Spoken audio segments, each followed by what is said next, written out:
Hi, I'm Professor Beth, and I want to thank you for joining me today for our talk on language and its influence on knowledge. This talk is centered on the idea of linguistic relativity, ideas about the relationship of language and how we conceive of our world, language, how language structures even the possibility of thought or what we think or what we imagine as possible. So this is important when you're thinking about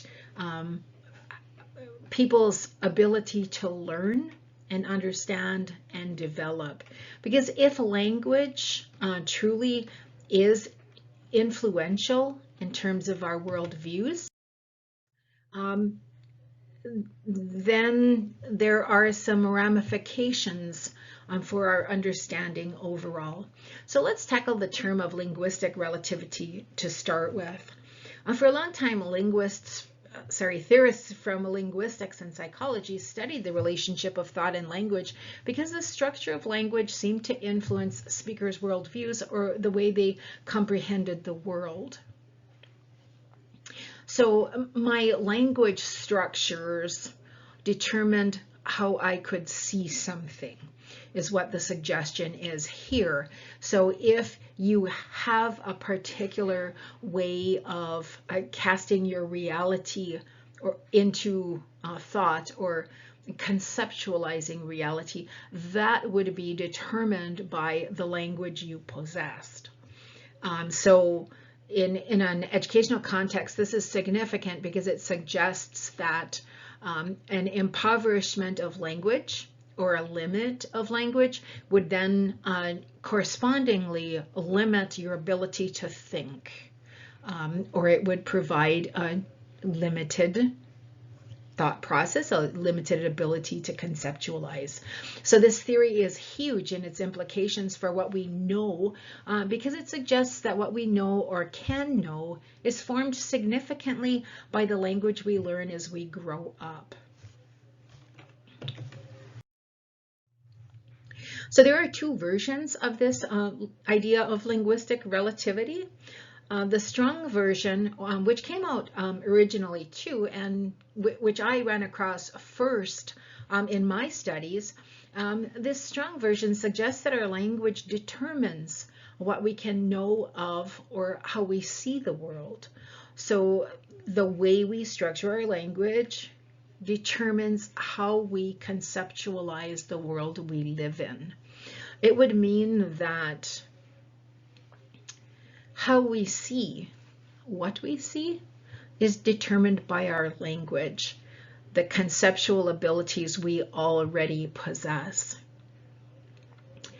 First, when I ran across this idea, it was really repugnant to me. It seemed like, well, that doesn't make sense, because what it would suggest is that the original language, if there is a spot where I have in my life an original language, then that would determine what I can know or see or view or understand.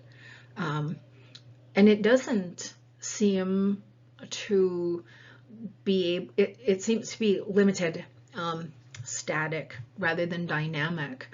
And so if you think about ideas like the growth mindset, where intelligence develops over time, this idea of the strong version of linguistic relativity would suggest that intelligence is static and intelligence is formed strongly by early conceptions of how we see the world. As it's kind of bleak, it makes me a little bit uncomfortable. I don't like that idea because it seems to be limiting rather than uplifting. So the weak version suggests that our language influences, and so the difference is between determines or influences. So if I am fully determined by a linguistic construct, it seems limited. But if the language that I grew up with, the language in my home life, influences what I can know of or how I see the world. Now, this makes sense to me. And it doesn't take a great stretch to be able to understand that. So for example, in my early life, so I would be coming up, and my idea of what women and men could do would be informed by my immediate family, of course, because they're the first experiences I have with what are possible roles for men and women to undertake, and these then are conceptualized linguistically. I would name the roles for women as being mothers and wives. I'm taking care of children and taking care of the home. So yes, in my early life, I was influenced in such a manner, and this is what I thought women did, and I thought men were wage earners and they worked. However, in my early life, if I were using the strong version of linguistic relativity, it would suggest that because I was structured in such a way, or because I structured my world in such a way linguistically, I would not have seen the possibility outside these early influences. So you can see how the weak version works realistically, I think, and it's functional in the way we think about how we are in the world, whereas the strong version just is not a useful concept in terms of linguistic theory, in terms of educational theory, in terms of what we actually understand about ourselves when we're moving forward with learning. So again, the implications of the strong version of linguistic relativity suggest that the language we are born into fully determines what we can think and how we perceive the world we live in. So I would always see myself cast in particular roles that were limited by that early view of the world. The weak version would suggest that the language we are born into strongly influences what we can think and how we perceive the world we live in, but it doesn't seem to be an end stop determining. So then moving along, given that we know that we continue to learn and grow, the strong version of the theory of linguistic relativity can't hold true, because I know personally, I started out with particular concepts about women and what women can do, and that is wife and mother. However, those were not the only roles that I conceived of for myself, and over time I took on other roles, like worker, which was not a role for women, like student, which was not a role for women, which was instructor, professor, and various other successful roles that were much more which were not prefigured linguistically by what my original language would have presupposed that I could conceive of for myself. So then, routinely, we add to our knowledge base, thereby adding to the structure of our language base and our worldview. Every day that we learn something new and express that new knowledge, we're expanding our abilities to learn and restructure what we know, creating possibility for what we can know, but also for what we can become. We're liberated through knowledge, through the ability to conceptualize new things.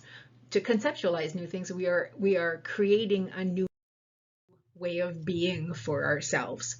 The structure, the utility of weak linguistic determinism is really important for the project of higher education, particularly as we come in as students and we are trying to move through this education to acquire something, some benefits from it. So the structures of language into which we are born and grow inform our original worldviews and the structure of our original thinking patterns. So we conceived of motherhood and my role in life being a woman. These were the avenues open to me. But onto this structure, we map new concepts and ideas. in a nutshell, what we already know is our anchor which we build upon. Thus, our initial knowledge is the foundation for our growing knowledge. Given that fact, then we should try to extend from where we are to where we're going by connecting the two. So as I was finding myself coming into higher education, being the first person in my family to go to college, the first person moving forward through this experience, and creating new concepts of myself as student, concepts of myself as a scholar, and an academic. These were things that I had to reach for, to develop kind of ideas, to experience and experiment with, to understand what that was. So because what we know influences what we acquire through experience and study, we build on that foundation.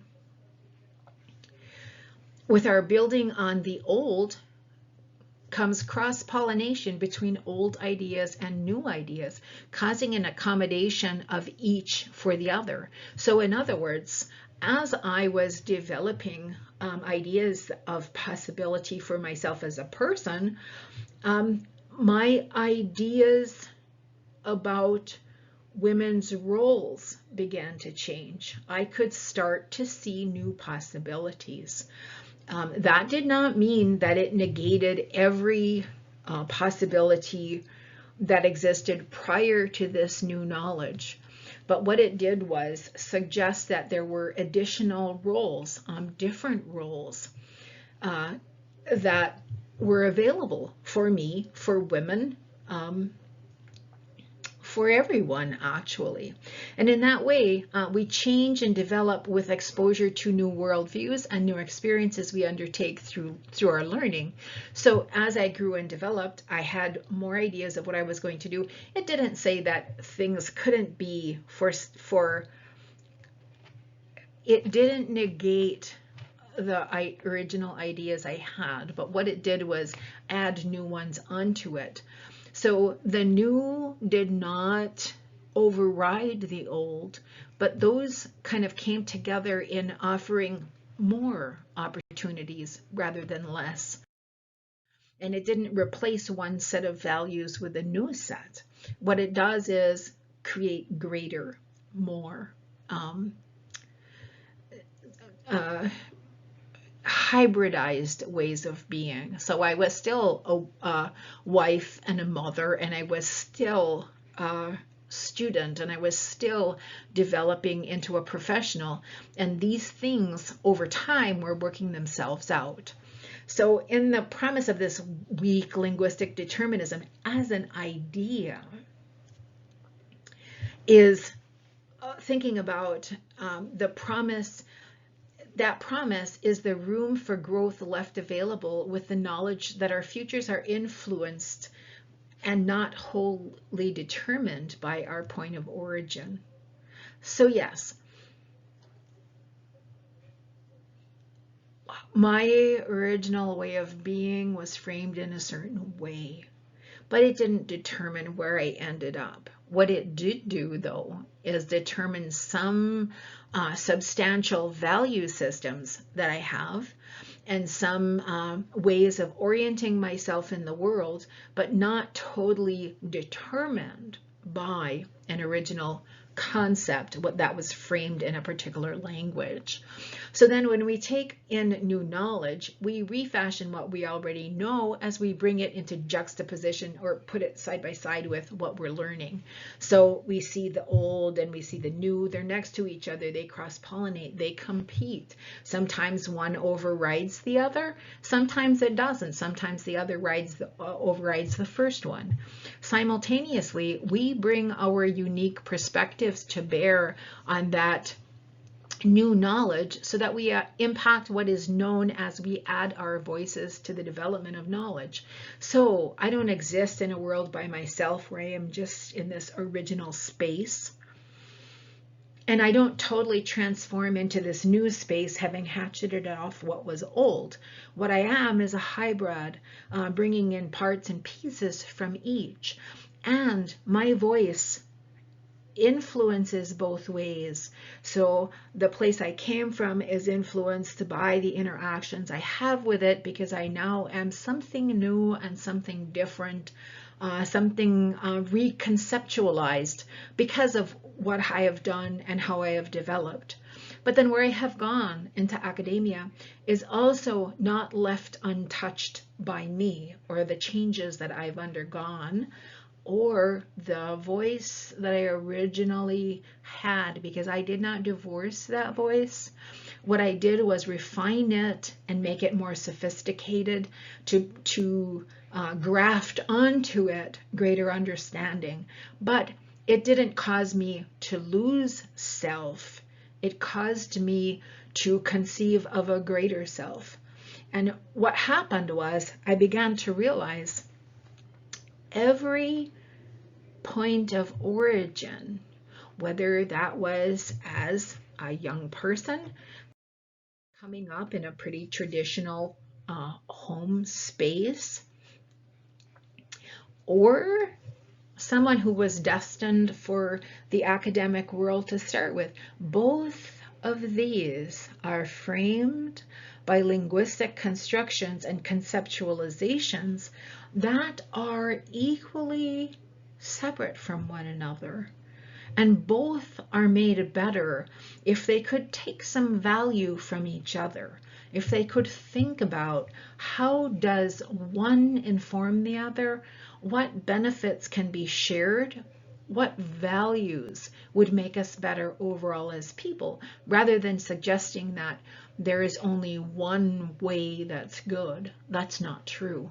What it is really is that the worldview that can truly see multiple perspectives and value multiple ways of being is the one I think that's desired. Not to say mine is better than yours or yours is better than mine, but that when we can both conceive of each other's and then the multitude of other people, we can conceive of theirs, then we're on to something. So what does all this mean? Well, it means that your beginning is where you start in terms of learning. It's not where you end. And in fact, we know through the course of one's life, we get stronger and stronger at learning. Our intelligence grows and builds. It takes on various permutations depending on what we're studying at the time. We learn, we develop, we grow. The starting point is only where you start. You build new knowledge on the foundation you bring with you, expanding on what you know as you learn and developing how you see the world because of it. You are not static. You develop, you expand on what you know, you develop how you see the world. Your view becomes more holistic. Your view can take in more things. Your conceptualization, your understanding of the world itself becomes greater because you can see more broadly. You're exposed to more broadly. And that isn't limited to one social class or one racial group or one cultural background. Everyone stands to come to benefit from this learning that is lifelong for everyone. So when you connect the new knowledge with the old, you're translating among these two habits of mind. You're adjusting each to make room for the other. You're modifying, you're hybridizing, so that what you're ending up with is something that's greater than both or either. Your foundation usefully links your current knowledge to your future learning so that you build bridges between the two. And how does the idea of weak linguistic determinism help you? You know that you're working between two cultures, where you came from and where you're going. You understand that you're standing on shifting sands. it's not a constant place. It's not like where I knew things solidly as a child. But I'm not a child. So what we are doing is knowing that we're working between two cultures, knowing two cultures or more even, but knowing that there are tensions and that there are competing values and beliefs, and you're working your way through those. You explore how your own concepts measure up to the ones you're discovering. You're going to find sometimes that you will change your mind about things. You will sometimes actually not change your mind about things. And sometimes you're going to merge concepts. You're going to have the sense of, if only we had all thought of this, if we had conceived of this idea, we could have, and it might have been better. You learn to translate among the languages of your home and your university experiences to understand the path forward, because your path is unique to you. It's where you're going to find your way. It's going to be where you fit, where your voice develops, where you matter. You realize you are the synthesis of both worlds, so your voice will embody both. You are not one or the other. You're the sum of both. So finally, you are then, in this exercise, you are success in progress. What you know and bring with you to higher education is a precious anchor for you. You don't have to give over your values and beliefs when you're starting out. What you're going to do is have a natural experience of actually questioning what you think and bridging on that, building on that, bringing in new ideas and evaluating those ideas, rethinking what you know, developing where you're going. It is a tremendous enlightening experience. Your worldview and knowledge will develop because of the negotiation that happens between what you know and what you're learning. This development changes the nature of your anchor, that is what you brought with you, and the nature of yourself as you grow. And your voice will also impact the context of higher education and the workplace that you're going to choose to occupy later. You matter. Your voice matters. Your developing knowledge matters. You will always be founded on where you started, but you will be stronger and more capable intellectually because of your efforts to conceptualize yourself anew and to understand a greater concept of what the world is and your place in it.